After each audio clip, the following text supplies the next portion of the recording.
Hello and welcome to season 6 of the Gooners podcast.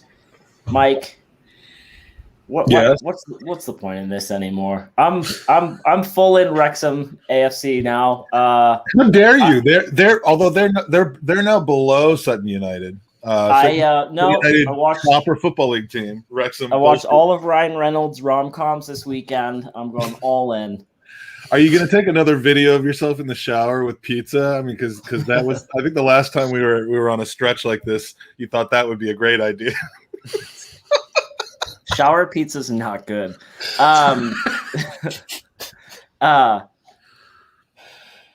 You're out of practice, aren't you? No, you know what? I just right tried to ask my buddy if he'd trade Pepe for Antonio in our fantasy league, and he just said Antonio will have more points in these 2 games than Pepe will get all year. And I was thinking, fuck, there's no response to that. Yeah, no, there's nothing we could say at this point. So I've now gone and invited a Chelsea supporter on with us, but there actually is a very good reason for that. Yes. Everyone knows Owen. Hey, Owen. Serge has returned to join us once again. We figured, I asked him a few weeks ago if he wanted to come on post Chelsea. I think I even started off with, we'll probably get hosed, which we did. Do you want to come on? And he was like, sure. And we've had him on before for other Gooners versus Cancer stuff. But Serge, how are you, man? Good. How are you guys doing? Glad to be back. And that's one hell of an intro video. I've never seen, I listened to you guys a while ago, and then I had to stop listening because I didn't care about the content. And I was like, we hear that all the time, by the way, not just from Chelsea supporters. Not that it wasn't good. I even told Andy, I'm like, it has to be good if I listen 4 weeks in a row.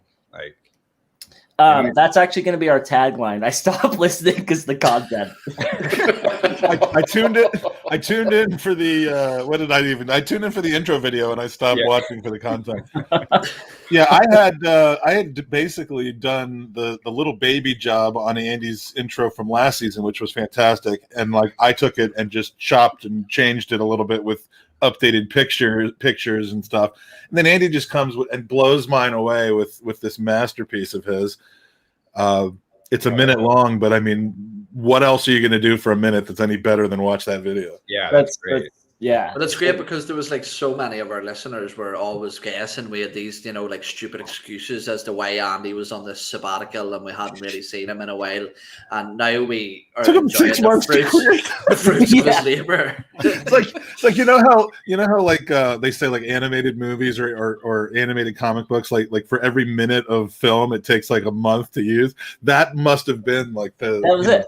You were hand drawing the each frame of that intro video. I'm also putting 2 and 2 together now that I missed 60% of our podathon to travel to Milwaukee to visit my friends for his bachelor party who had the disease we were doing the podathon about. So that's a weird way of not being on the pod. But sorry, I only got an hour on there, Mike. That was pretty badass. You guys, both of you pretty much made it the whole way through, right? Owen was the man. Owen was the man. The man next to the man. See, the difficult part for me was because we were starting at 7 in the evening. I was already up from 6 in the morning. Oof. So, and then I think I did 12 hours for the first. You did the first 11 hours, and then you jumped back on from some dodgy internet connection later on when you were trying to get back on. But it was a smashing success. I want to thank everybody in the chat that tuned in. We pulled it off, and honestly, everything fell into place. I started planning that thing on a Saturday, and for the following Wednesday, and I can't believe that every guest that we asked to come on, agreed to come on, other than a couple that were literally on holiday and couldn't, and came on exactly at the time they were supposed to come on. No shows, no anything other than a couple things which easily worked themselves out, and we hit our goal of raising $5,000 for the Leukemia and Lymphoma Society in what was essentially a 24-hour podcast with a little bit of early donations coming in, and we got really exciting stuff to talk about with Gooners versus Cancer going forward. But let's kind of bring it back to Arsenal a little bit and bring it back to why Serge, other than to rain on our parade with regards to football. Why Serge is on the pod with us in case you didn't catch his appearance last year, Andy.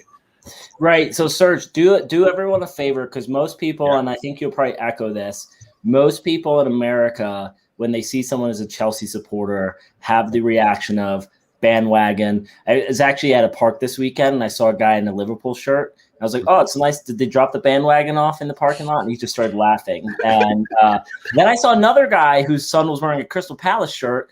And I was like, why? And he was like, I'm an idiot, and that's the team I chose on FIFA, and now I hate myself for it because I'm all in. And I was like, because Ollie was running around in an Arsenal kit, and I was like, sorry, dude. And the kids were playing. But anyway, Serge, tell everyone like your history with Chelsea and how it wasn't Roman Abramovich's money that brought you to him. It was not, no. I mean, and this is going to date myself. It's back to 1997, 98 when I first started working at the local soccer store here in Milwaukee, called Stefan's. And my parents are both born in Italy, huge Italian heritage. I love the Serie A. And so I started working there, and they're like, you got to support a Premier League team. And I'm like, okay, well, all right, Azzurri, blue. They had Zola at the time, Vialli, Di Matteo, Attilio Lombardo, those Italian guys. So I stuck with Chelsea, before, Roman Abramovich took them over and obviously invested us to be champions of who we are right now. But yeah.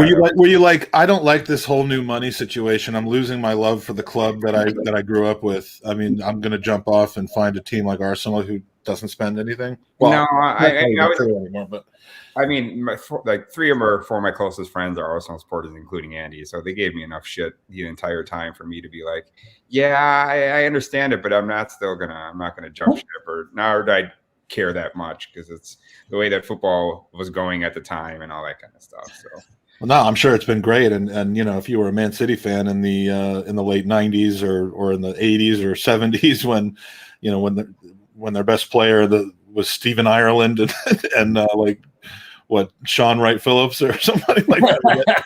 You can't really blame them for being excited about how things have gone and not be bandwagon fans. But you have to tell everybody that story, because they look at me, and even though I might look like I'm younger than 42 years old, I'm just like, no, I've actually started supporting Chelsea probably before you were born. And probably the players I'm going to name, you wouldn't even know their names anyway.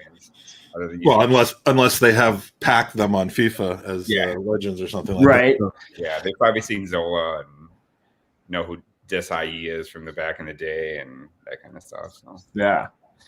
All right, so let's do this. We're going to start off with a quiz. It's a Chelsea-Arsenal quiz. Believe it or not, we have shared a lot of players over the last 5 seasons. It's been a little bit lopsided with us taking all the shitty Chelsea players. But there are 30 players who have played for both clubs. You all have a minute to list as many as possible. Cool, Gallus. All right, so I'm going to start once you're ready. Oh, we're not started. We didn't start. Okay, Mike just gave you a freebie. I'm going to start my timer. All right, and then in the chat room, if you want to put how many you got in the minute too, we'll see how you stack up. All right, go. So we're just naming. No, don't leave them out. No, don't leave them out. Write them down. Oh, fuck, I don't have paper. You never told me about this shit. All right, go get a pen and paper. All right, hold on. Start the clock back. I'm going to. Has pen and paper made its way to Ireland, or are you still using birch wood? Using papyrus and scribe paper. All right, the timer hasn't started. Are we talking about they played in their youth career in one of those as well, and then transferred to the other? I'll just write it down. They've represented at the full level. Yeah, full level. All right. Yeah. All right. You ready? Yeah. Go ahead. Okay, go. We're gonna have 60 seconds of silence. Then is what you're saying.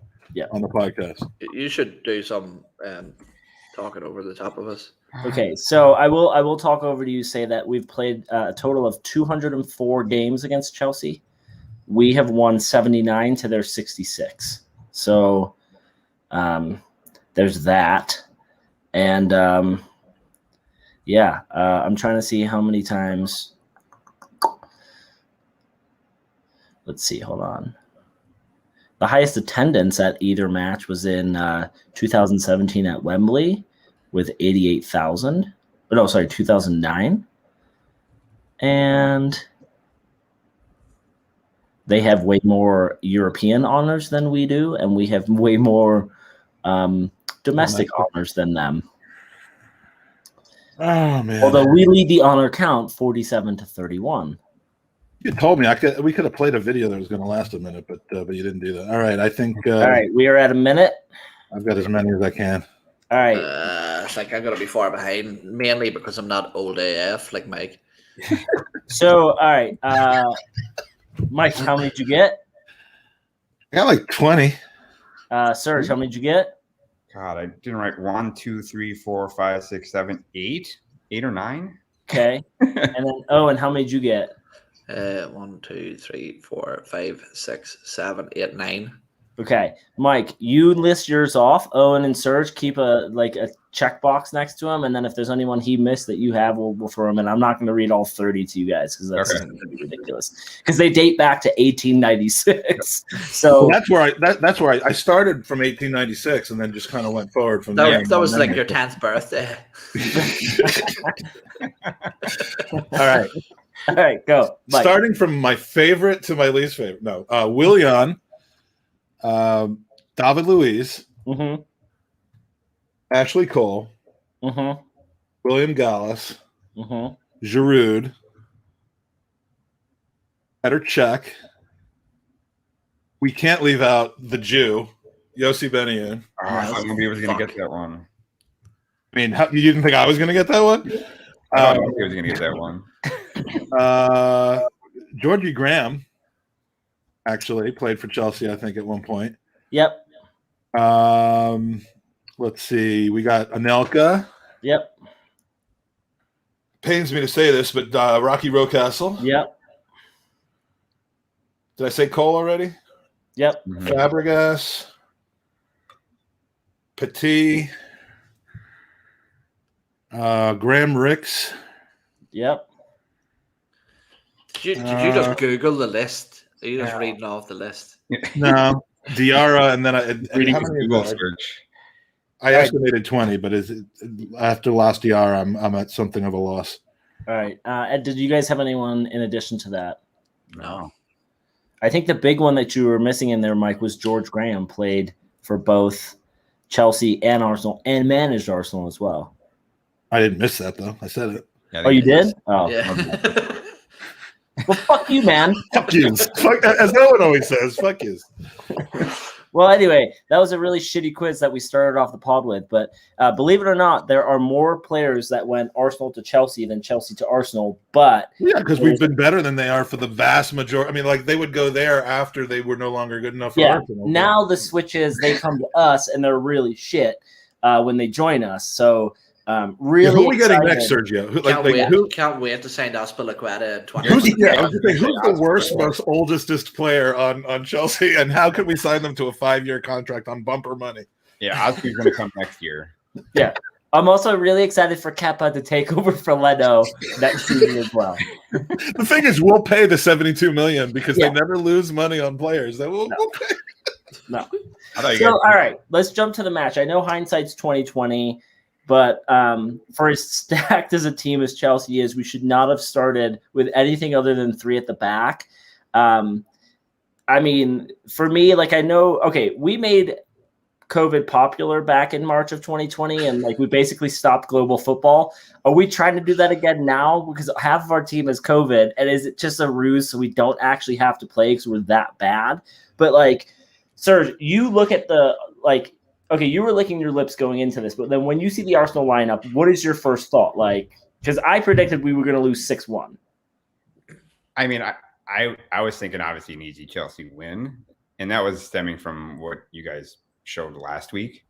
But there was, to me, within the first 15 minutes, I was getting a little nervous because I didn't think you guys played that bad in the first 15 minutes in my eyes, and my 2 cents showing. And even last week when I told you, Andy, like Smith Rowe was showing signs of like being energetic and being like, all right, I'm up for this. But everybody else, it seems that, I don't know, you guys lack that senior leadership or that fight or that, knocks. I mean, if I was one of your center backs, I would have knocked Lukaku, like had 3 or 4 fouls in the first 15 minutes just to even, show him, because if you give him that, like he's just gonna abuse all game long, just like he did. So, way to tell us that after the game. You could have told us before the game, so we could have gotten a message along to them. It made me laugh that Pablo Mari did that, like 40 minutes into the match, right? Where he like that and like the persistent fouling and that. And I'm gonna get to a question in a little bit, Serge, about Lukaku, but like from Owen, from your perspective, you're looking at this starting 11. When I look at the threats they have up before even seeing their starting 11, I'm like, you got to go a back three, and clearly Reece James owned the Emirates on Saturday. I mean, he had free reign to do whatever the fuck he wanted because Tierney did not trust Mari, so he just kept coming over and basically playing in a back three. What were your thoughts on the lineup? Yeah, well, look, I think whatever the circumstances were, whether we had all our players fit and available, regardless of that, no matter what team we were putting out, it was always going to be, subpar to what Chelsea can put out. And I agree with you completely that where we have had success and where Arteta has had success in the past with these sort of the big six teams of late is when we have been quite pragmatic and sort of sat back in defensive shape. And I actually think that while I would agree with you that Reece James was probably the standout player of the entire game, but it was Romelu Lukaku who really dictated play completely. And I mentioned that something that used to be done even at amateur level when I was playing is there used to be like a man marking system, and I understand that Pablo Mari was tasked with the job of marking Romelu Lukaku, but that's not a man marking system. What I mean is you have your back four and you have a spur man, and that man is literally told, I don't care if you're overly involved in the game, I don't care if you're very good on the ball, your job is literally to be a nuisance and stop him, take him out of the game as much as you can. And I think that was something that we could have been deployed. For me, this game was won and lost in the wide areas. I think that literally any time that the ball went into Romelu Lukaku, he stepped out in towards midfield, and Pablo Mari or Rob Holding were sucked out towards him. And Kieran Tierney and Cedric, to their credit, did technically what is taught to be the right thing, which is step inside, be narrow and fill the space. But unfortunately, that was just leaving mountains of space for Reece James or Alonso to get into. And then the opposite thing would happen, whereas if our fullbacks were sucked out, Kai Havertz and Mason Mount were occupying those channels between our wing-backs and the centre half. So I think that something I mentioned that to me, and it was never more evident than in this game, you could have handpicked a team from around Europe. You could have had Virgil van Dijk, Chiellini, you could have had Andy Robertson and Trent as your wing-backs and Fernandinho as your midfielders. You can go on and name.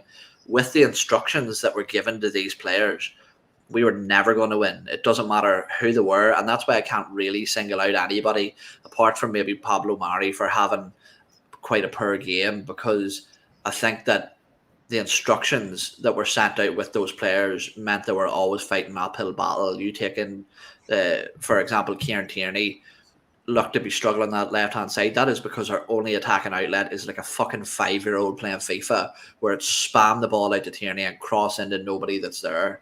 You know, and for once, and this is where I'll finish, for once, I think that this was sort of the final nail in the coffin for me, where I just don't think that Mikel Arteta is experienced or developed enough as a manager to be guiding a team like Arsenal, because at the minute we've gone out and we've signed some very, very good players, and I'm not sure that he's put it like this, the example I would use, would you go out and buy 20 grand's worth of wood and then hire some fucking idiot that considers himself a handyman to build your house? No, you go and you get a good carpenter that has experience doing that, so that you're not wasting the money that you've already invested. So for me, it was just a tactical disaster class, if you want to be hip and cool with the kids. I like John's idea. I mean, we now have 2 Premier League keepers. Why didn't we just use them both? It's a good tactic. If back 5 is, I mean, if everyone wanted back 3, which is essentially a back 5, why not go with a back 6? Go with the 2 keepers. You can still play Saka and Emil Smith-Rowe up there.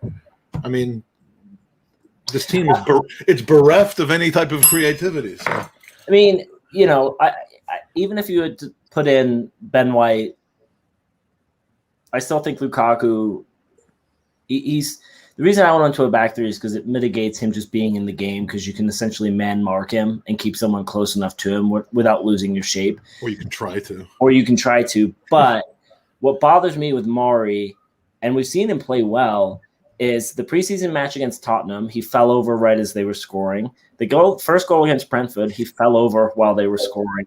And now against Chelsea, he tried to manhandle Lukaku, and he fell over without scoring. So, Serge, I made a comment at our fantasy draft, and I'm still standing by it. I don't think Lukaku will have a season like he did in Italy, only because the league is different. Not saying he's not going to be dominant, but I just don't think he's going to score as many goals. And that was kind of the conversation I was having with Dustin. But your family's from Milan. You're a huge Inter Milan fan. Like, you watched him all last season. How did he get marked out of games in Serie A? Now I know why Mike Hers isn't on the pod, because that would not have worked out very well. No, he's a huge AC Milan fan, so I told him to sit this one out. Yeah, You benched him.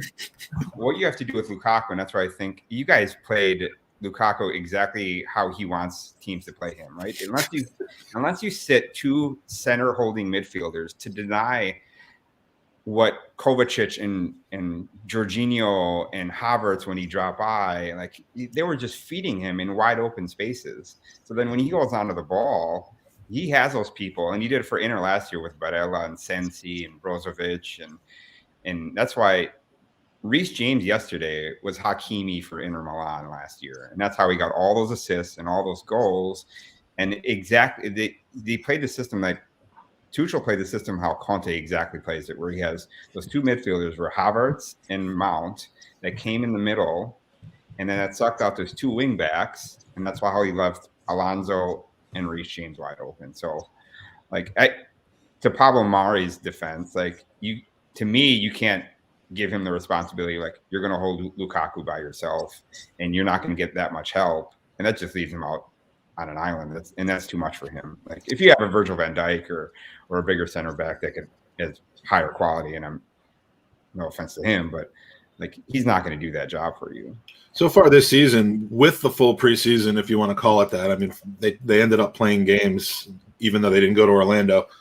Thank you very much. But the players last year that I think kind of played above their station a little bit, the ones who we said really haven't put a foot wrong, they're nothing special, but we're really trusting them back there, specifically Mari and Chambers, have been absolute dog shit to begin the season. Yeah. And, it's like, I'm saying these players aren't the guys that I want out there on the starting 11 every single week against top opponents, but I love having them on the squad, but they're not covering themselves in glory so far, to the point where we didn't see Chambers at all yesterday.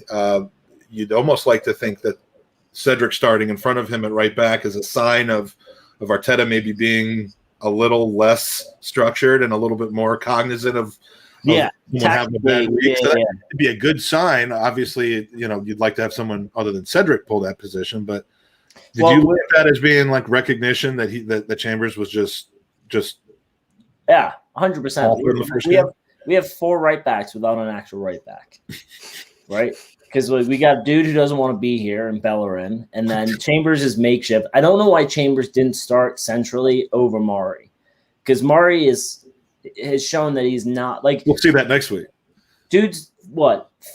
He's not even our third choice center back at this point. Mari? Yeah. I think Mari is the third choice center back, which is part of the problem. I don't. Because I think is Gabriel hurt, or has he got COVID? Gabriel's got some injury leftovers from the Olympics. See, I think the injury that the gerbil told people about a year ago. I think it goes Gabriel. I think it goes Gabriel, White, Holding, and then Mari. That would be my like. Well, right, but without so maybe he's fourth. But with the two of them gone, you were going to see Holding and Mari. Serge made a really, really good point there, and it was the sort of the tactical inaptitude of Mikel Arteta, which, like, when we talk about playing in the back three, it isn't just safety and numbers. It's simply that what Serge said, we played exactly how Lukaku wanted us to play, which was that if you can take somebody and suck them out of position and open up spaces, then that's exactly what he wants, bringing people into play. Like, for example, I'm telling you now that Timo Werner is going to flourish playing with a striker like Romelu Lukaku. His ability to open up spaces, and the difference between the two at the back and the three at the back is simply that if there is an error made, if there's mistakes made, that the distance between you and the next man to you is that small that it's easier to make up for those mistakes. And I think to a level it was arrogance from Mikel Arteta to go into that. But not only that, I feel like that wasn't our problem either. It's obviously, I'm sure you're going to touch on it, Andy, but our lack of creativity again. And I know that we have signed Martin Odegaard now, and that he is going to bring some attacking quality to us. But for me, again, it's a structural thing within Mikel Arteta's system that really diminishes our attacking outlets. And this is something I mentioned on Tom's pod just there a few minutes ago. But I was talking about Emile Smith-Rowe and Bukayo Saka, and again, I wanted to say this with a pinch of salt, and please don't come at me too hard, either you boys or other people in the chat.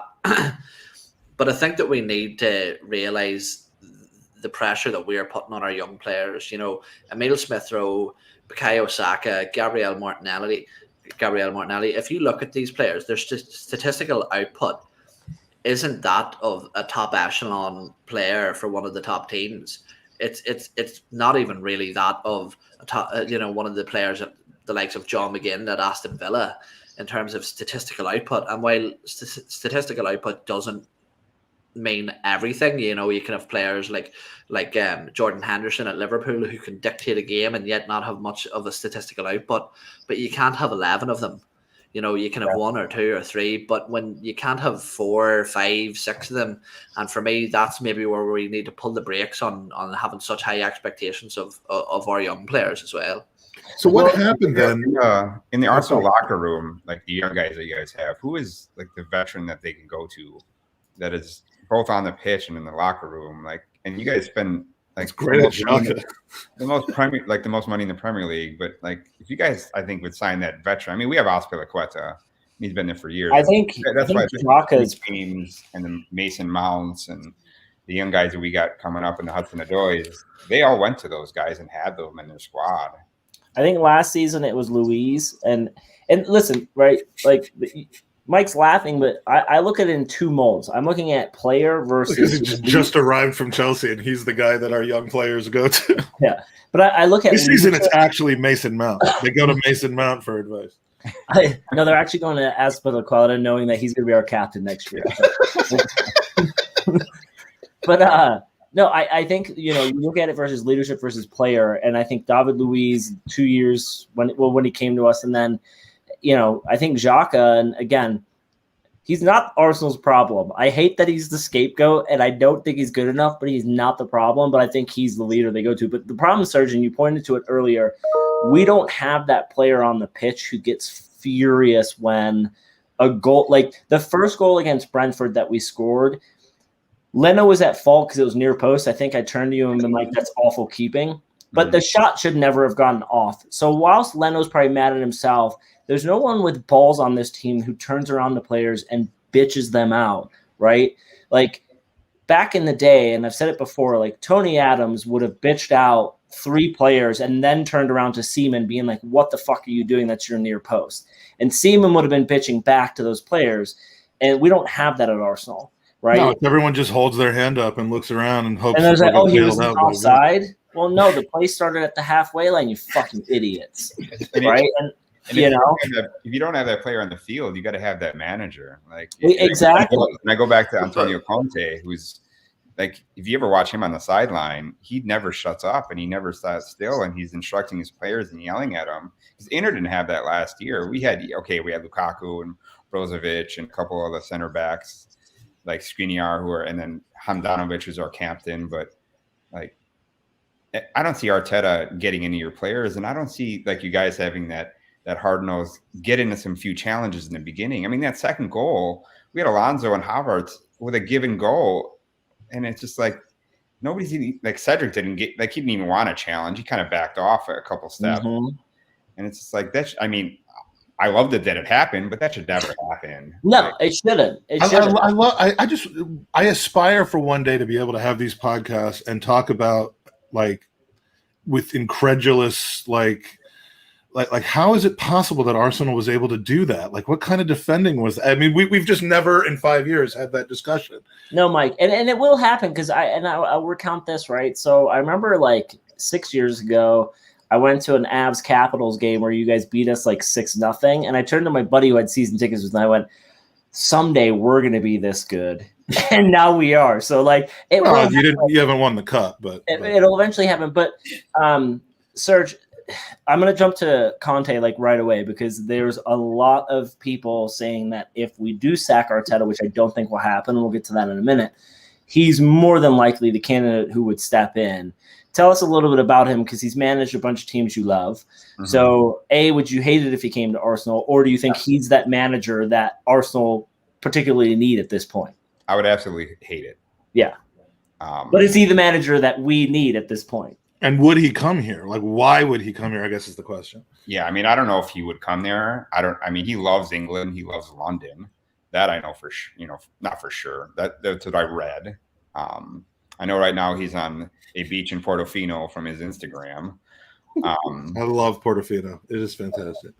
So that's me acting rich. But yeah, I think he'd be a great manager for you guys because you guys don't have that toughness or that attitude or that, what is Arsenal known for? Like, you guys don't have an identity at the moment. Like Conte brings an immediate identity and he brought it to Inter. We bought Lukaku and he brought him in, but he literally made Inter 50 times like tougher within a matter of games. And he knows his system. And because it looks like when you guys are buying these young players, it's not like you guys aren't trying to fix this year, next year. You guys are looking to that future. Mm-hmm. And Conte, if he comes and brings a system, you guys, the thing that he won't come there because he wants his club to spend money on the players he wants. He left Chelsea for it, and he left Inter because now we're in financial crisis, and we were like trying to not spend money. It just doesn't seem logical that he would step into that role unless he believes in the players. I mean, if he believes that the team we put together is a team that he could have success with. I mean, you never see the Conte, Jose Mourinho, although I don't believe he's as good as he used to be. The profile of these coaches, Ancelotti, they come in to basically take a team that's gone from a 4 to a 7 and try to turn them into a 10. Mm-hmm. They don't come into a team that used to be an 8 and now is a 4 and is headed down. Even as much money is being pumped in. So unless he looks at our youth players that we already have and says we're 1 or 2 actual major signings away from being the team that he would want to have, I don't see him coming here. And I've heard plenty of people, the usual suspects, the dossier boys, talking about Conte's style of play and management style not suiting this team at all, based on youth profile, based on skill and not playing beautiful football. And there's just this constant debate about, well, will he come here and would we want him to come here? At this point, track record matters. I mean, we're seeing a guy without a track record absolutely fail at this job, despite all of my desire for it to not be. I don't know. And I've heard that the replacement, if he gets sacked, is going to be another young person who isn't going to necessarily make a stink to the board about player signings, and someone in the style of a Graham Potter or Eddie Howe, as Andy predicted 3 years ago. So see before you crack it, I think it's really, really important that we establish for everybody at the minute, okay, everyone listening, and Serge, you can play the Arsenal fan for a second. Do you sack Arteta? You have nothing to worry about by doing it. No, but because, look, do you want to know what it is? You and Andy, for all the love I have for you, you're like my internet brothers, but you both have arses riddled with splinters from sitting on the fence for so long. What I'm asking is, right at this minute in time, do you feel that Arsenal should move on from Mikel Arteta? Yes. I think I said it a couple of weeks ago. I was him out. I do. And he has a big sign that says "him out." what bothers me? You can use it again for the next coach too. What bothers me? Unless we hire a woman, you are able to use that twice in a row. That's true. what bothers me about the problem with, I just want to go back to Conte, and then I'm gonna get to Owen's point. What bothers me about like people saying that we don't play, like we want beautiful football. Who the fuck is playing beautiful football at Arsenal? We haven't seen that shit since Wenger left. So I don't give a fuck who the coach is. Just come in and change the system. And if you don't like, I don't think Arteta's going to get fired because we are heavily investing in young players. We haven't signed anyone this window over 25. So there's clearly a plan for Kroenke, who's saying to Arteta, we're going to give you the time. And I don't believe it's Matt Law, I think, just wrote 5 games. Like 5 games. Matt Law doesn't know his fucking taint from his asshole. Okay? Fuck that guy. Next week. Well, there goes. I've got to rebook next week. So yeah, well, you know what? No, bring that fucker on, and I want to know how he got that information because he doesn't know. It's fucking bullshit. Are you getting all of your cursing from 8 weeks of not podcasting in on one show? So we got the people from the LLS watching this podcast, and they're going to think this is what it's all about. Fuck cancer too. Yeah. at least use your foul mouth to some benefit. No, but no. So my point. I warned them. I don't think Arteta's going to get fired because of the way that the Kroenke's investing for him to buy young. They've clearly went to them with a plan saying, "Here's what we want to do," and they're doing that. I think that when you look at Arteta, and to give him a little bit of credit, he has improved some of our players, and I think that's what they're looking at: is how is he improving the players to play on the pitch. He just is tactically so void of knowing what to do. And that's where a player of, Klopp, Conte, Tuchel, like they go into like when Tuchel took over Chelsea, they were kind of a shit show. And he turned them around to win a Champions League. That's what a great manager does. He can walk in and go, okay, I can look at the 25 men in the squad and I can adjust to those 25.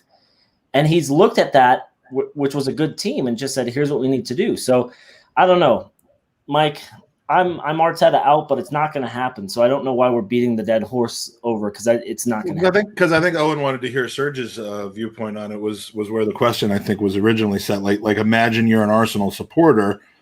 We've all heard we want you to stay when the other team's coach is so pathetic. I think we might have chanted it at Lampard a little last season, but what would you, if you were in our position, would it be now? Would it be if things don't turn around in a few more games, or would it be this is a process that needs a guy in charge and not constant chopping and changing?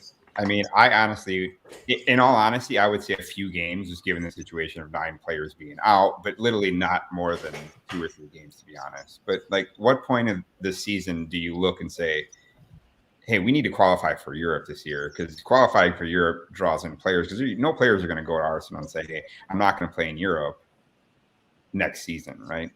So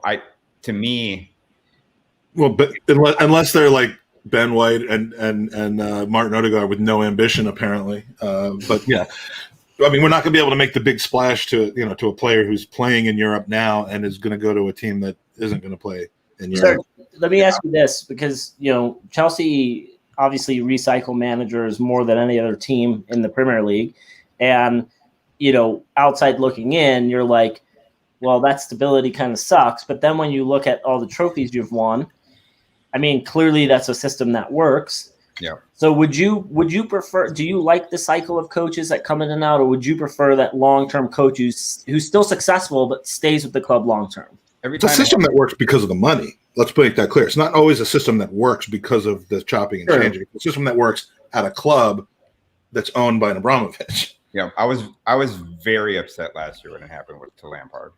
I mean, every time it happens, I get very upset, and within a half a year, once I know, we qualify for Europe, we qualify for who the fuck was that guy? Yeah. This year, we won the Champions League, and we're playing this well. It's like finding change in your couch cushion. Oh God, we won a Champions League again. But isn't it funny, because I mentioned this earlier, because we were talking about Arsenal and how far away we are from the rest of the teams, and I just don't buy that at all. People are so fickle at how fast the landscape of football changes. What I was saying was that Chelsea, you can sort of admit to, Serge, I'm sure, about a year ago, 18 months ago, were in a pretty dire situation. You know, you were in and around where we were as well. And Man United about a year or so ago as well were in a very similar situation to we are now. And now they're being talking about Man United and Chelsea. Chelsea, everybody's saying it is arguably the favourites for the title this season. And then you look at a team like Liverpool, who everybody's saying they'll be lucky to get fourth this year. And they fucking won the Champions League and the league within the last 3 years. And people are saying now it's going to be a five-year process for Arsenal. And it's like, no, that it's just ridiculous to say that, because even if you look at individual players like Luke Shaw, everyone have fucking laughed at you a year, 2 years ago if you mentioned Luke Shaw as being a very good left back, and now he's one of the most well-renowned left backs in Europe at the minute, you know. So the landscape changes so much. And for me, do you think that it's maybe a bit of a defeatism? Is that a word? Defeatism? I'm sure that is. Yeah.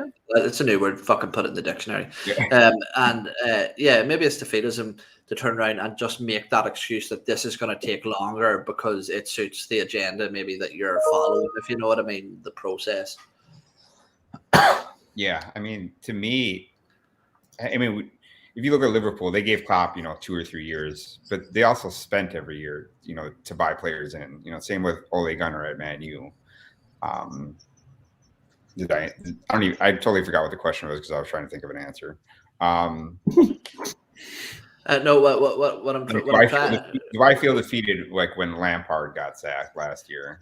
Yeah. What I'm sort of trying to put across is like when you look at Arsenal at the minute, do you think that there's almost like a blind, allegiance, a blind following towards Arteta? Like I'm not sure what Chelsea's like as a fan base, but the Arsenal fan base is always split. I think really ever since the Wenger in, Wenger out days, and that has seemed to carry over to now, where you've got maybe people saying that you're negative if you want the coach sacked, that this is a process, and then you've got what I like to call toxic positivity, where people are just blindly following the manager. Do you think that football fans as a whole maybe now that there's almost that the following has almost become politicized with one camp against another?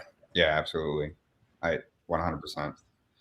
I think Arteta gets in these situations, and you guys correct me if I'm wrong, if like it was Arteta out 2 or 3 weeks last year, and then he had to run a spell and won like 3 or 4 games in a row, or had good results, where he gets in these situations, to me, from the outside, because I don't follow Arsenal obviously as close as you guys, but like now the situation where he has 9 players out, it's the start of the season, like we got it, he gets that a little bit more time. Like if I was an Arsenal supporter, to go back to the original, like I would want him out probably today, because it's situational to me. Like when Maurizio Sarri was at Chelsea, like I didn't like his system, and I didn't like the way he was playing players in the ways that he was doing it. Like he didn't like N'Golo Kante in the middle, like, and he tried to make him as a playmaker behind the 2 forwards. Like didn't make any fucking sense to me. He got the Lucas Torreira treatment. Yeah, it's just like in those situations, I want the best in the world though. Where I like Lampard last year is he was given the youth players that came up through Chelsea an opportunity, and in the right opportunity. Now with Tuchel there, did I like his turnaround? Obviously, yes. And I think you guys need that for the fans. I think the board at Chelsea and Edu, I think, is your sporting director or whatever the title is. Like they need to set that for Arsenal and say, all right, we've listened to the fans. We've given them what they wanted. It's a change, and we need to change it now.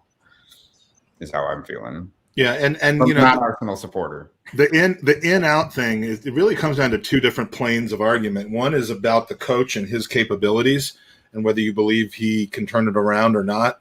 The other is more of it's less about Arteta and more about just, do we start over again? And by starting over, you can actually leap forward. You've seen that happen all the time with the new coach bump and players who aren't playing for their manager, like we saw when Jose was sacked and what's his name was brought in at Chelsea, and you went from 10th to league champions in 1 year.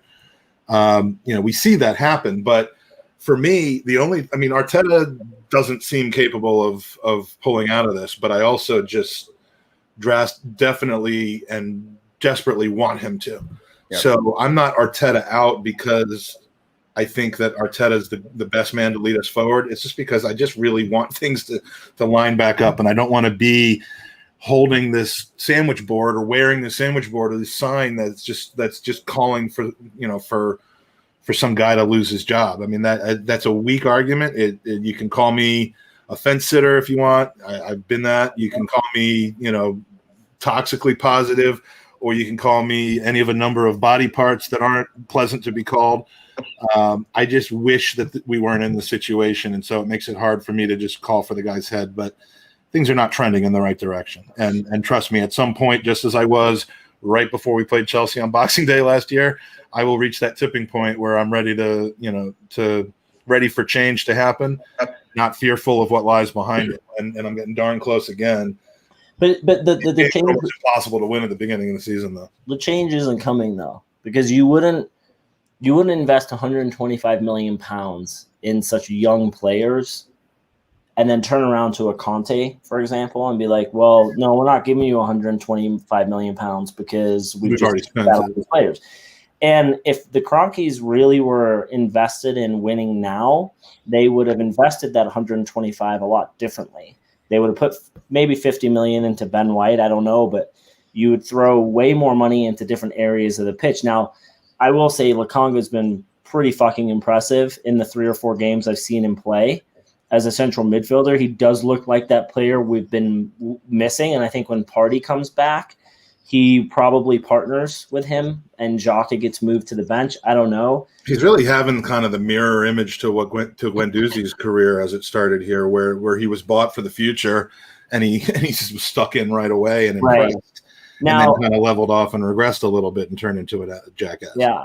But I will say, like, as much as I don't want Arteta as our manager, I don't know who is better going to manage the Kroenke project than him, because that's a long-term project. And for as much as I hate KSE and their involvement in Arsenal, my biggest hatred over that is the fact that when any manager of Chelsea goes to Abramovich and says, I want to buy this player, he knows exactly who that player is because he's embedded into football and its culture. At least that's the way it appears. Serge, correct me if I'm wrong. Mm-hmm. Whereas if you go to Kroenke and say, I'm going to go buy Lukaku for 100 million pounds, why is he so much? Well, who is this guy? Tell me about him. Where Abramovich was probably like, yeah, go fucking get him. He's just lights out, one of the best strikers in the world right now. And that's my biggest issue with Kroenke is they don't know the market.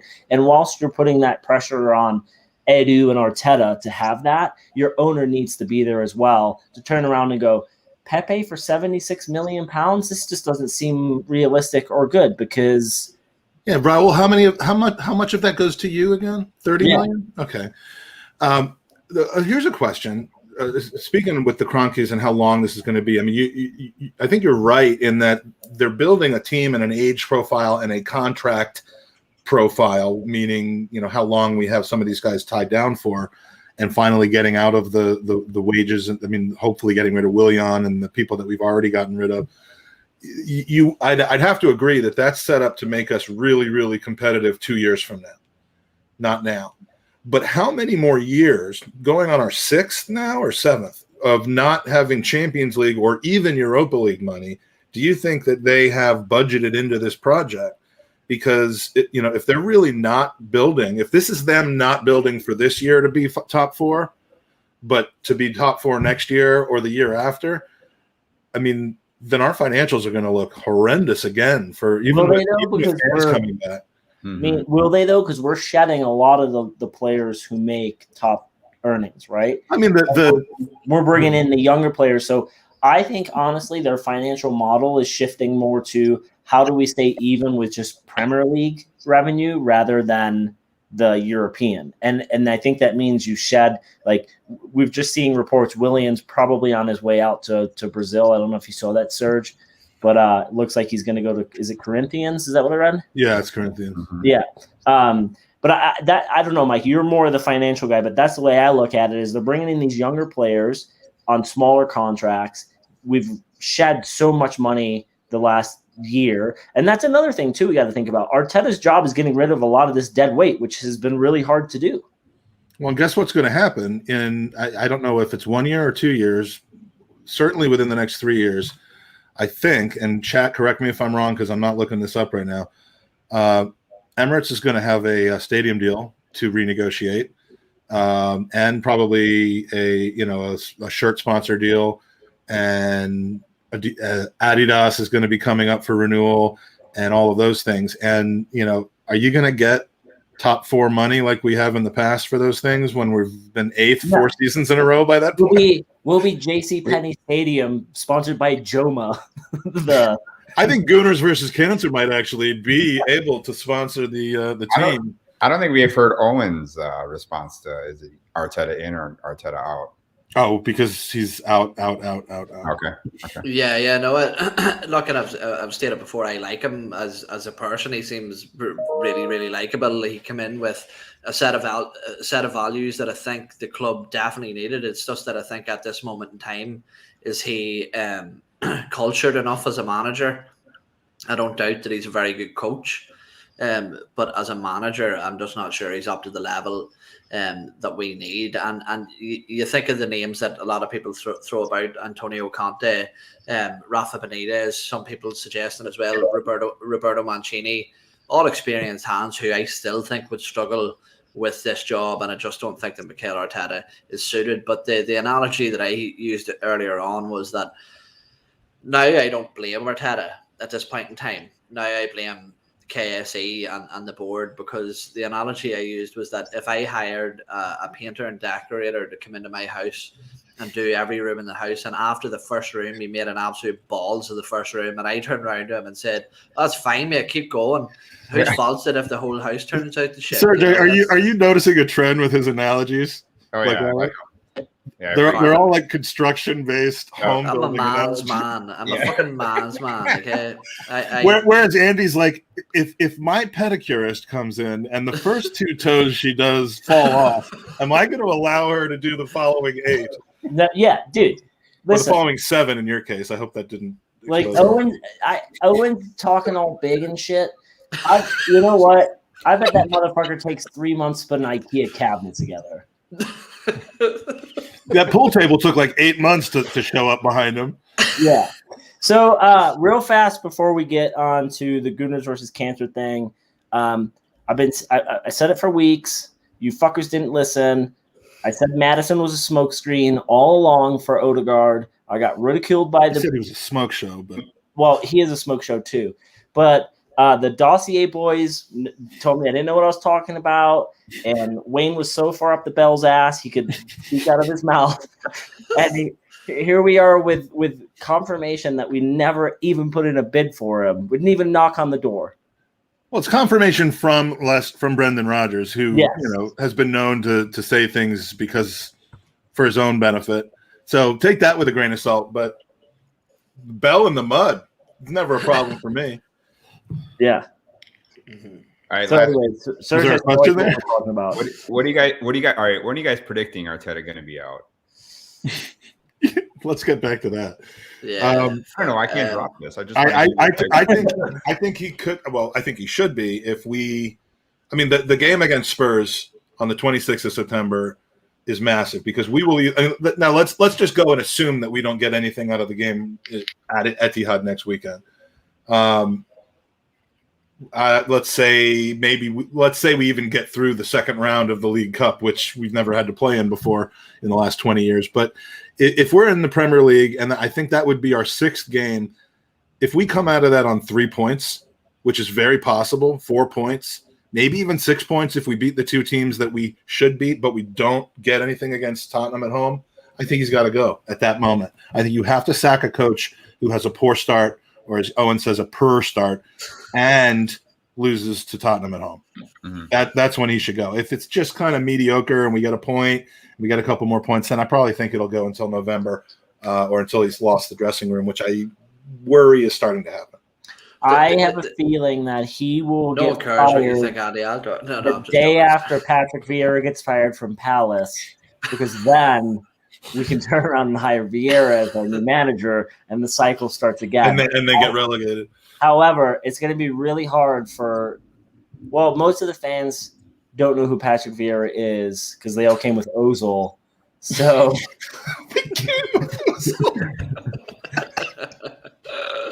That's not most of the fans. That's just 80% of the internet fan base. Serge, to answer your question, I would Which is say 80% of our be fans. on for at least 2 more seasons. Owen? 2 more seasons? I don't.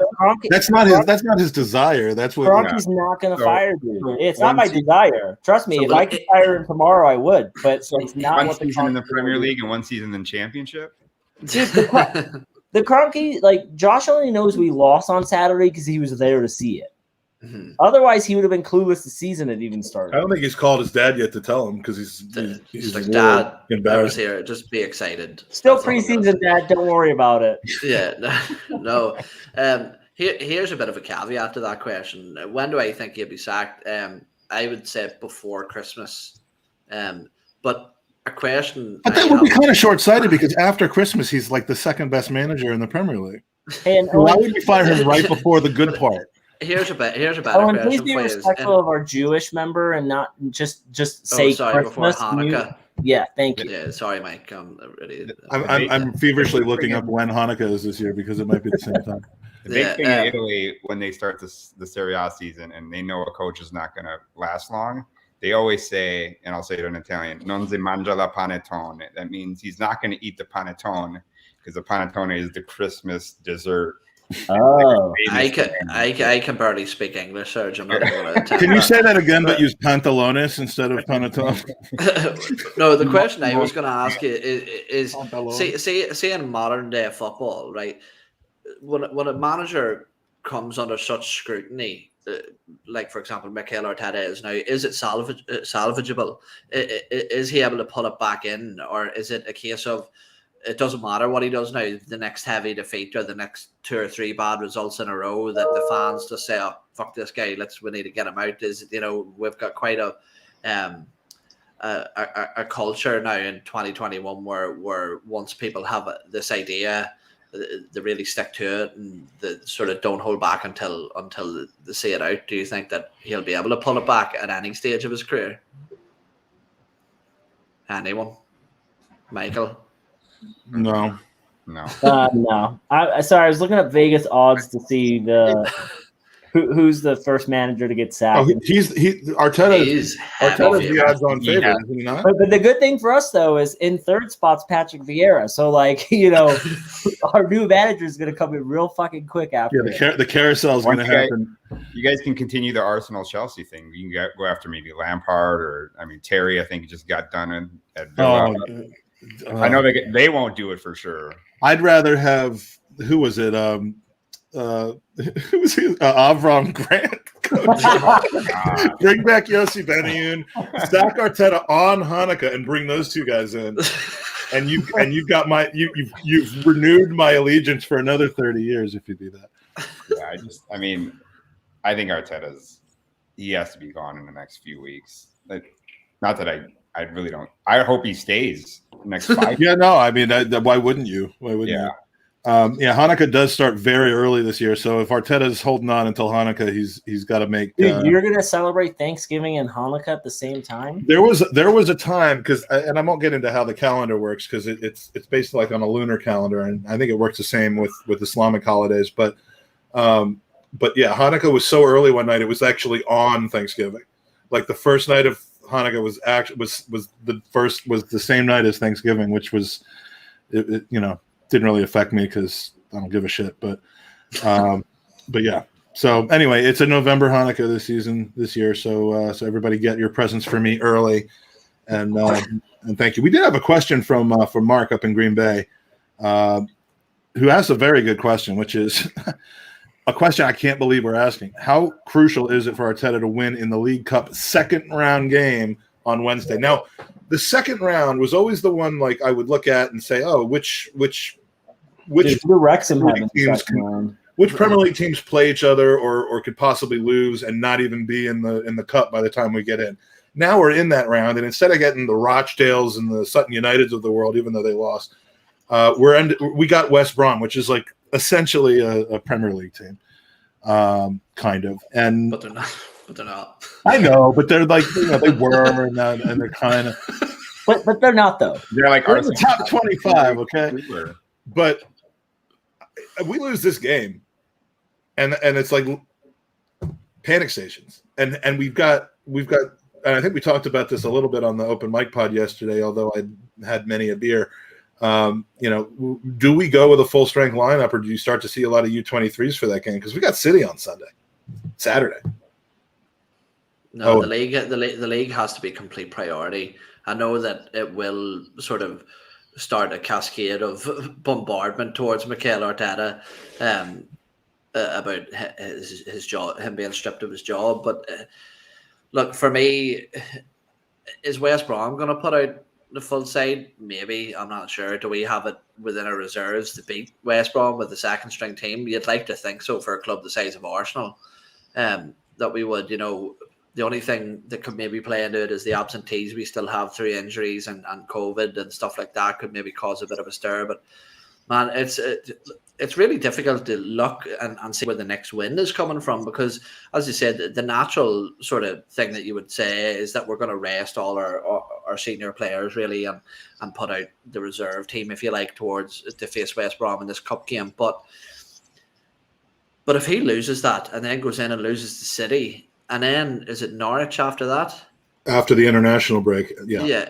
After the international break, the closure of the transfer window, then it's Norwich. We are coming back off the international break after that Norwich game. I wouldn't be at all surprised to see us sitting bottom of the league with no goals scored. Like, it wouldn't be a surprise to me whatsoever. Like, not one bit. And for me, looking, and I suppose this is to the credit of the Premier League as a whole and how competitive it is top to bottom at the minute. But I look, and there isn't an easy game. There's no easy games. Gone are the days where it was Arsenal, United, Chelsea and Liverpool just holding that top four spot and just blitzing every other team in the league. Those days are gone. It's so competitive top to bottom. You even look at the quality of Brentford. Like, on the ball, possession, their ability to pass and move is just brilliant. And at the minute, we just lack everything that you need to get a victory at the minute. And the most fundamental thing in football is that you win games by hitting the back of the net, and we just aren't hitting the back of the net, and we haven't been hitting the back of the net in pre-season. And for me, looking on, it doesn't seem like Mikel Arteta has come up with a resolution to rectify that problem at all. So it's just not looking good. He got everything wrong yesterday. Like, you should, look at Chelsea and say, okay, how have they got beaten in the past, right? You don't let Jorginho and Kovacic on the ball and let him pass through every single line. You don't give Lukaku an open back to the goal and just feeding it off to the wings. You got to find Alonso on the wing, and you got to put him under pressure, and you got to have Saka, and you got to have Pepe. How much would it take to hire you as a consultant at Arsenal, like to come in and because just the Chelsea game, I could be like, all right, like, and this is just me thinking, like, I don't know shit. I'm just like looking at Chelsea and like, this is how you beat them. Like, you run behind Rudiger and Christensen because they're not that fast. Like, you exploit them in their spots, but Arsenal just gave Chelsea every single way to win that game. And then after those 2 goals, like, it was just like a cakewalk for us, even though you guys played better in the second half and had a couple chances, and Leno made a great save. And one thing I want to ask, and I want your opinion on it, Serge, especially 37th minute, I think it was, Saka goes down in the box. Penalty or not penalty? To me, it wasn't a penalty. I know I've had a very long hour conversation with my friend Carlo yesterday at the pub after the game was over, because they showed it a few times. Like, to me, I wouldn't be, if it was given a penalty, I'd be kind of upset about it, but not like, okay. Because to me, I didn't see, if you're going to give that, you're going to give any contact in the box that fall over. And to me, it was more of Saka's leg interchanged with Reece James's leg, and that kind of made him fall. And he was kind of moving to the right of him instead of going across from Reece James. Yeah, I may be going off of an obsolete definition of penalties, and I don't mean that sarcastically. I mean, I know that they've given guidance to the referees, and maybe that was reflective in them not calling that a penalty. But I think, based on what we've seen the last few years, that I thought that was a nailed-on penalty.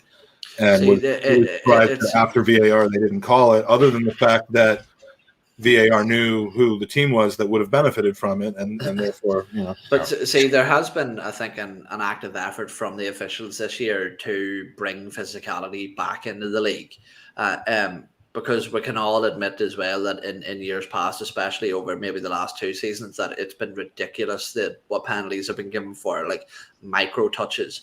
But for me, even in years past, that it's not a penalty. Saka, I think, clearly initiates the contact. He's the one who, I think he was looking for the contact. I think he saw an opportunity, and while there was a coming together, it was Saka that initiated it. So for me, it was just it blatantly wasn't the penalty. And for me, I think it's absolutely brilliant that the club are taking in, or sorry, that the Premier League are trying to promote physicality back into the league, because we even seen it yesterday with Granit Xhaka.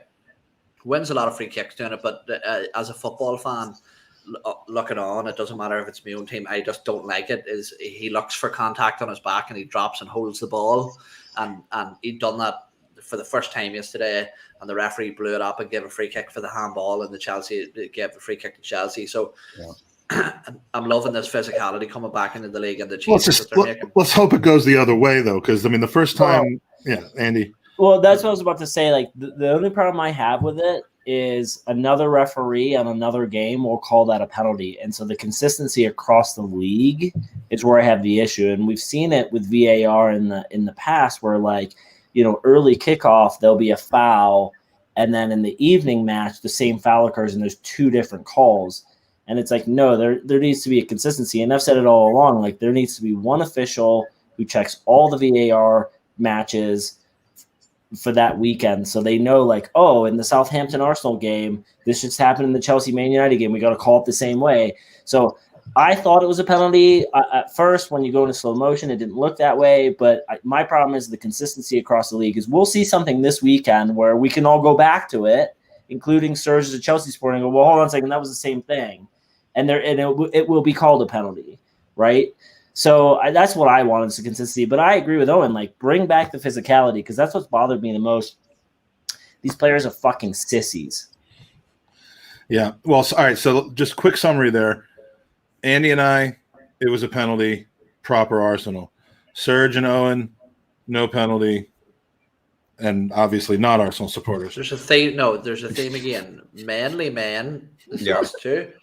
And soft boys. Let me Here's what I liken it to. Like if the referees called, like if the referees had a big block of wood and stone, and they hired somebody to build a fireplace. Yeah, no. Let me break it down for you, Mike. Andy and Mike think it's a penalty because we're Arsenal. Serge doesn't think it's a penalty because he's Chelsea. Owen just wants to pretend he can build a house. That's where we're at. There's zero chance Owen had anything to do with putting those pictures up behind him.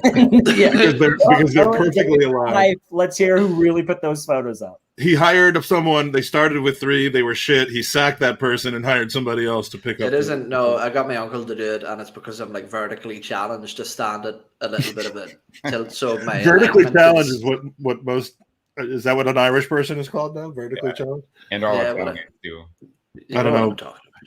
All right, so the title of this podcast is a unique one. It's called Arsenal, the Greatest Charity of All, I believe, or something like that. But the reason that we work charity in there is not only because we can be charitable to everyone else in the Premier League, but because we're right in the middle of our Gooners versus Cancer campaign. And if you joined us last year when Serge was on, also right at the beginning of the season, you would have learned Serge's story, which is it's a currently phenomenal one, and it's an inspiring one, and one that obviously is really, really close to my heart. And I really thank Andy for introducing me to Serge, because as I've gotten to know you, you're a class guy doing class things, and I'm really I'm inspired by and trying to pattern kind of my actions and those of the people like Andy and Owen and so many more that are helping me. But you are very, very involved in the Leukemia and Lymphoma Society.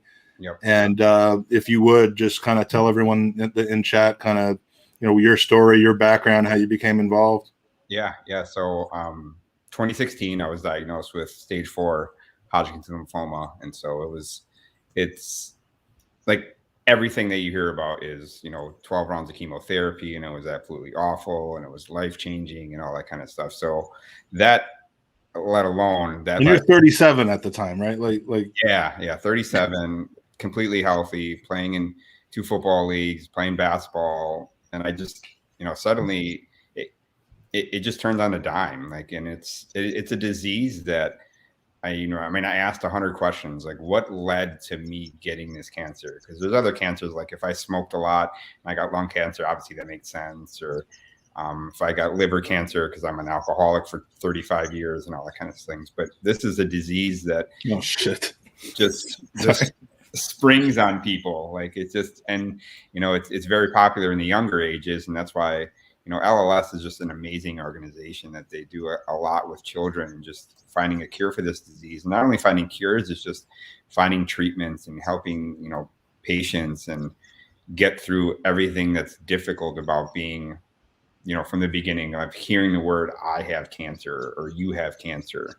And LLS is there from step one. And so, and that's really something I wanted to expand on, because, everyone thinks, and we raise money for the Leukemia and Lymphoma Society. That's what Gooners versus Cancer is. It's a direct conduit to donating directly to the Leukemia and Lymphoma Society. We don't take donations and then donate them, or take profit and then donate them, or take expenses. You're donating directly to the cause.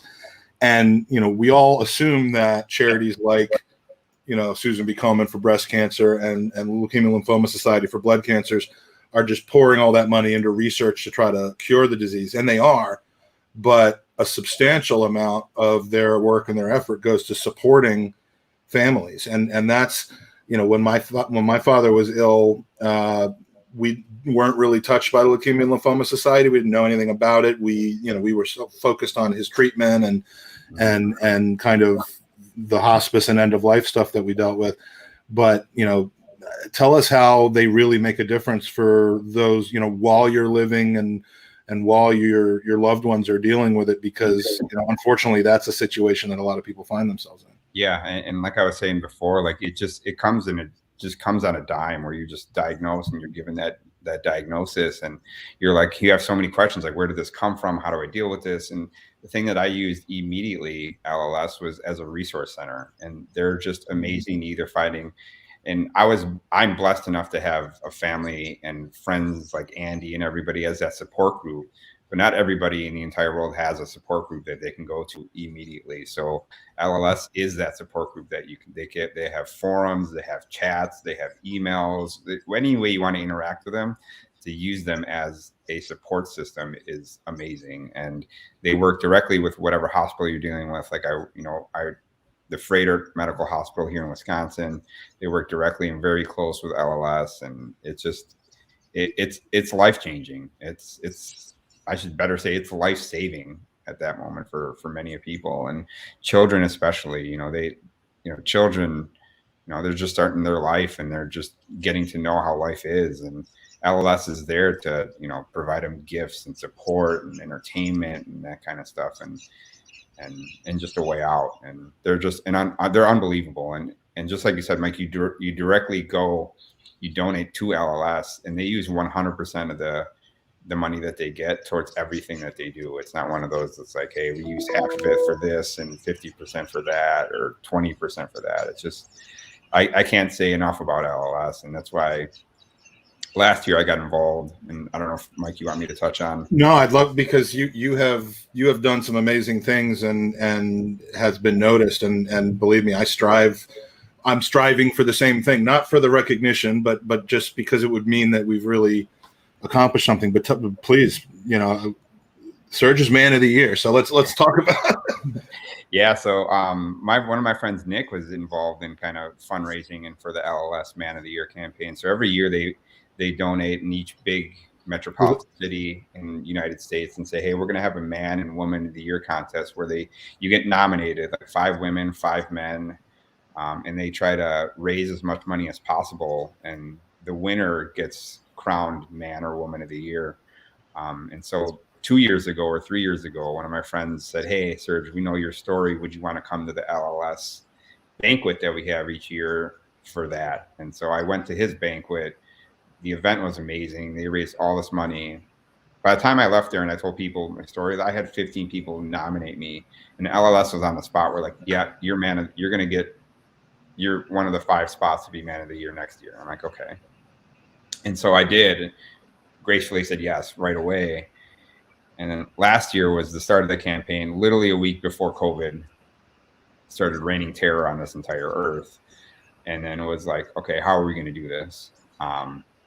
But with the campaign and with my support group and the friends and the hard work and just telling everybody how much LLS means and how much we need to, keep this momentum going, and every single dollar helps, whether it's, $1 a week or, I had a lot of people donate, and I luckily was Milwaukee Man of the Year, and we collectively raised in an 8-week period, over $69,000, I think it was. That's fantastic, man. That's unbelievable. And what a great number too. But Andy, what have you ever been anything of the year before? Yeah, I have a mug from our mutual friend Ryan Wickens, and it says Dad of the Year, and it's got that guy from all the memes that went around at during COVID, the big black dude. So I got that. Serge, I know last time we talked about your cancer. Sorry to laugh while I'm asking you this. Remember when you had cancer? No, I'm just kidding. It counts. You had mentioned they pushed back your remission. Is that correct? Yeah. So when are you in remission now, or are you still waiting for that line? Now I'm in remission, but to have the full diagnosis of remission, that's going to happen hopefully Thursday morning. I have this Thursday. Yeah. So so hopefully I'll see my oncologist for the last time ever in my life. Oh man, that is amazing. I had no idea it was that imminent. On Thursday, you're going to go out and drink, smoke, do drugs, and just one day. I'm kidding. Obviously. Are you going to go to Texas Joe's? No, I'm not going to go to the strip club. You guys thoroughly. Dude, let me just say, Serge disappeared at the bachelor party we were at for him, and someone said he went to Texas Joe's, which is the worst strip club in the world. So everyone's like, why did he go there? Okay, let's go. Why did he go there? Okay, let's go. It was awful. Yeah, I knew what you guys were getting into. And even at my own bachelor party, I said, no, I'm going to go to a local bar and just smoke a cigar and have more alcohol instead of paying ugly women to dance on top of me. Oh, this is going we go from inspiration and cancer to misogyny. But yes, this Thursday. Let's bring it back. So this Thursday, 8 a.m. Hopefully, it's the last appointment I'll ever have at a cancer center hospital. And LLS is, I know you guys said it a lot, but everybody just hopefully donate as much as they possibly can. And it means a lot to people like me, because I'm never going to stop. I have a meeting in a few weeks to be someone on their, executive board to help them out in ways that I just describe my story and tell people to donate. And for the rest of my life, I'm going to be a part of LLS because, they save lives, and it means a lot. Well, I am, inspired by your story, and while I hope to be lucky enough not to have to share the reason for your inspiration. I mean, mine comes through family, of course. Yeah. But I am, I guess, a few years behind your track in the fundraising thing, and we're growing every year. It's been fantastic. And in fact, this morning when I woke up, I got a pretty interesting, neat piece of news, and I'm going to share it with everybody if you haven't seen it on our socials. But Gooners versus Cancer has been officially diagnosed, nominated for the Football Content Awards, Best Charitable Content or Best Charitable Campaign Award. Now, the FCAs is something that, Andy, was it in our second season we were nominated as Best Football Podcast, and we were one of the 10 finalists, which was an absolute joke. And we said we finished second, but it's only because we know that we didn't win, and we just assumed that we must have finished second. I think Elliot. We know that we were in the top 5. We were in the top 5, and so we just went for number 1. We didn't get it. We got number 2 instead. But the opening of this actually really allows us to promote something that is not self-serving, like promoting our podcast is, but promote the charity. So there's a bunch of different ways to vote. Voting is open for the next 3 weeks until the 12th of September. And this doesn't let me like format very well, but we've made it as easy as we can for you to vote. If you have a Twitter account, just go to votegvctweet.com. If you have Instagram, go to votegvcinsta.com, and you tag us at Gooners v Cancer in the comments. And then if you just want to use the internet, you can go to footballcontentawards.com/voting and find the category and nominate us. A bunch of our great friends in podcasting and otherwise are up for awards. I think the Gooner Talk's up for best club content. Arsenal Vision and Elliot are up for best podcast. So, throw votes their way as well for sure. But please also follow us on @GoonersVCancer on Twitter and on Instagram, and we'll be having more announcements. But the more so than just getting an award would be the publicity at a very important time for us at Gooners versus Cancer, because we are right in the middle of our final push for the Gooner raffle. So if you go to goonersvcancer.com, you'll see instructions on how to vote. And within a few days, we'll have all the raffle prizes. They're really stacking up to be as great as they were last year, if not better. And there's a lot of cool stuff that you can still win and help us reach our goal of 25,000 to beat last year's 21,000. So, Serge, what size T-shirt are you? A large.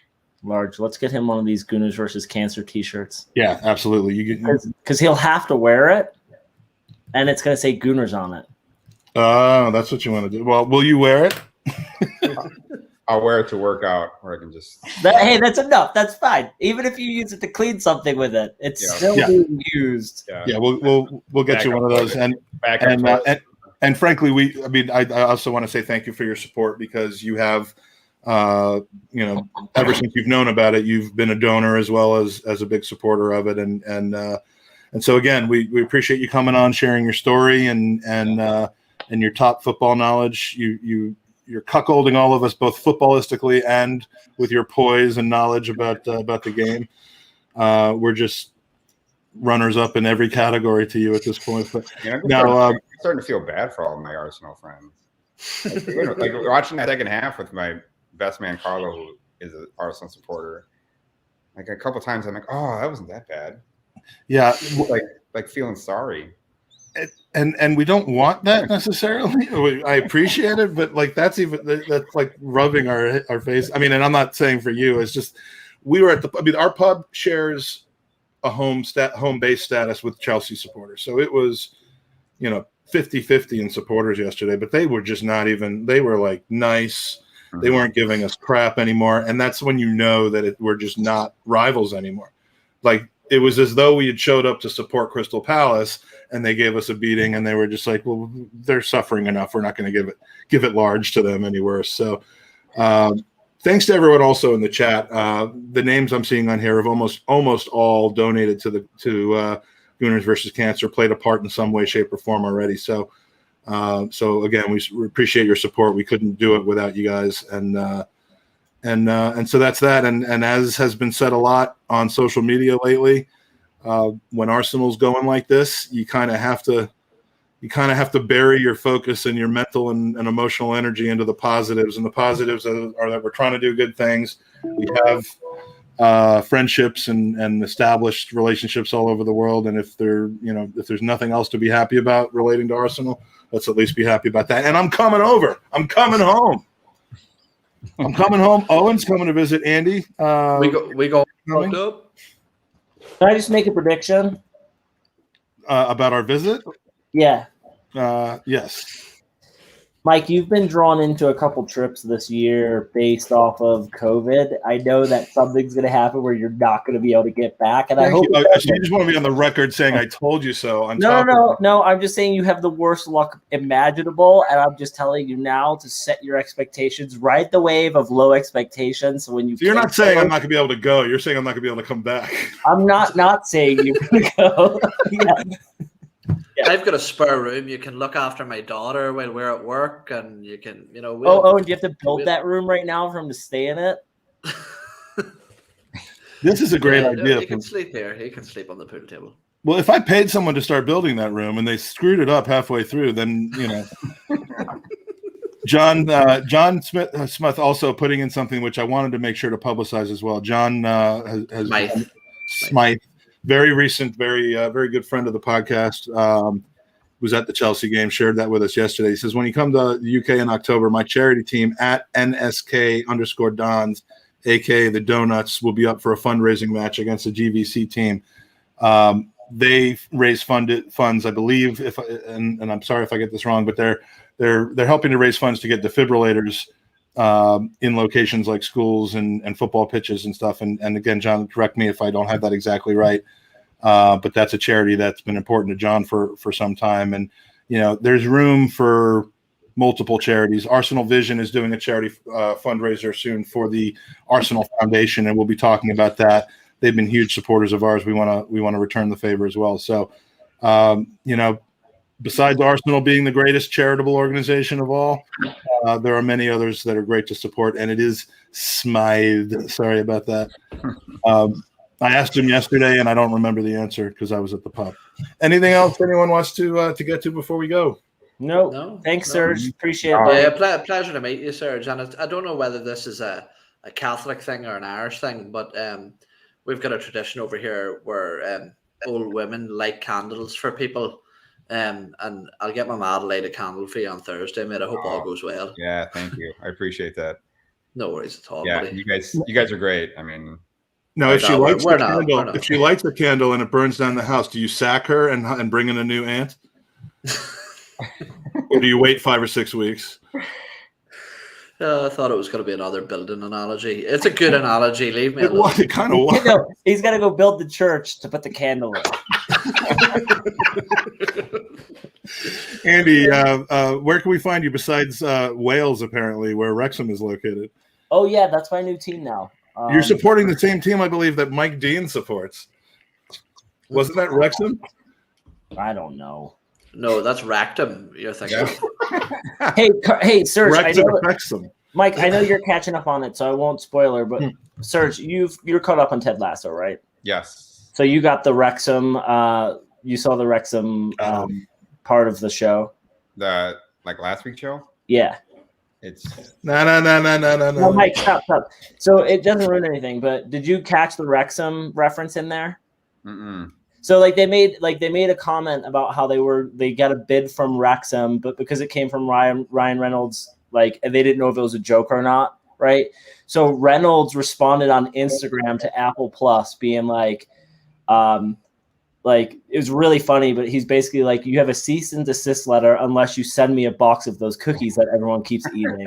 But it was really, really well done. And obviously the guy who bought Wrexham with him has those Mythic Quest shows on Apple Plus. So I'm sure the guy from Always Sunny. Yeah. But anyway, it was pretty good.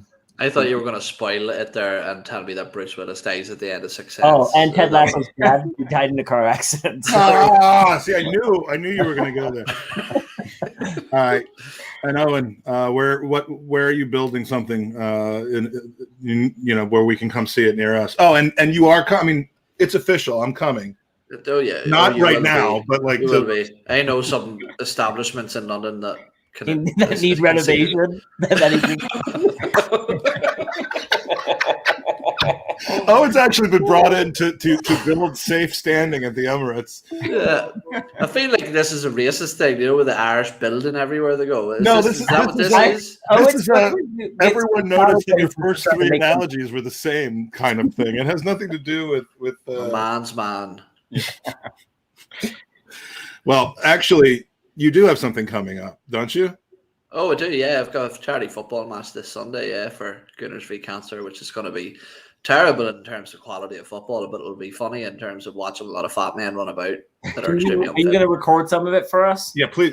You took some great pictures last year, which we still use on our intro. It's but we need some video. We need to see the money being raised and the hilarity. I've got my banners all ready to go up. I've got everything. Don't worry, man. It's taken care of. Yeah. Andy's got to send over your GoPro so that you can get video a la we had for the charity shootout a couple of years ago. Get that slow-mo reaction video and the fart sound effects. Just a lot of heavy breathing. That's all it'll be. We'll post the audio from the game, and someone will report it as being like a prank phone call, like one of these perpetrator things. All right, so that's what's going on. Everyone just raising money for good causes and trying to think as little as we can about Arsenal's performance on the pitch. So thank you for joining us while we did that, and thanks to everybody in the chat. And boys, I mean, let's hope for some of us that things get better, and for others of us that things, I guess, stay the same. I mean, we don't want them to get worse. All right. I'll keep reminding Annie on your guys' performances. Don't worry. Beautiful. All right. Thanks. Have a great week. Come on, you Gooners. Thanks, guys.